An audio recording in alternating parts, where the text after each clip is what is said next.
कहानी आवाजें। गांव में एक पुराना और वीरान घर था जिसे लोग भूतिया हवेली के नाम से जानते थे। कोई भी उस घर के पास जाने की हिम्मत नहीं करता था क्योंकि लोगों का मानना था कि वहां कुछ अजीब और खौफनाक होता है।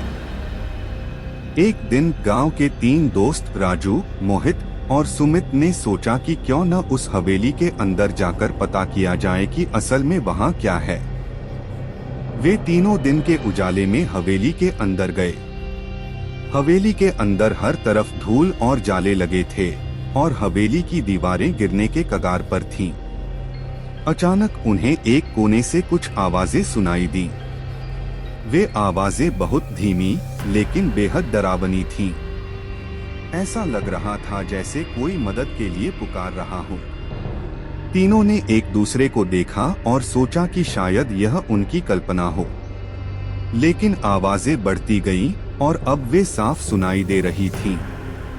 मोहित ने साहस जुटाया और आवाजों की दिशा में बढ़ने लगा। जैसे ही वह पास पहुंचा, उसे लगा कि दीवारों से कोई उसे घूर रहा है। अचानक एक भयानक चीख गूंज उठी और तीनों दोस्त डर के मारे वहां से भाग निकले। जब वे बाहर निकले तो उन्होंने देखा कि दिन का उजाला अचानक शाम की धुंध में बदल गया था। गांव में पहुंचने के बाद वे तीनों बुरी तरह से कांप रहे थे। उन्होंने गांव वालों को पूरी बात बताई, लेकिन कोई उनकी बात पर यकीन नहीं कर पाया। उस रात राजू, मोहित और सुमित तीनों ने एक ही सपना देखा। एक काले साये ने उन्हें घेर रखा था और वे चिल्ला रहे थे, लेकिन उनकी आवाजें उनके गले में ही घुट कर रह गईं। सुबह जब लोग राजू के घर पहुंचे तो देखा कि तीनों दोस्त बेहोश पड़े थे।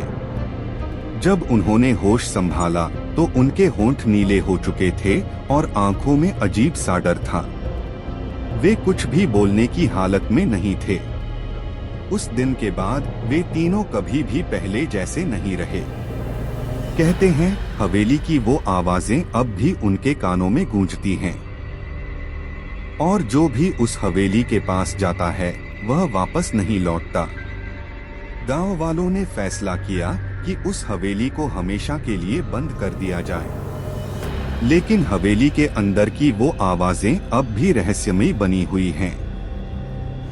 और अगर आप कभी उस हवेली के पास जाएं, तो हो सकता है वो आवाजें आपको भी बुला रही हों।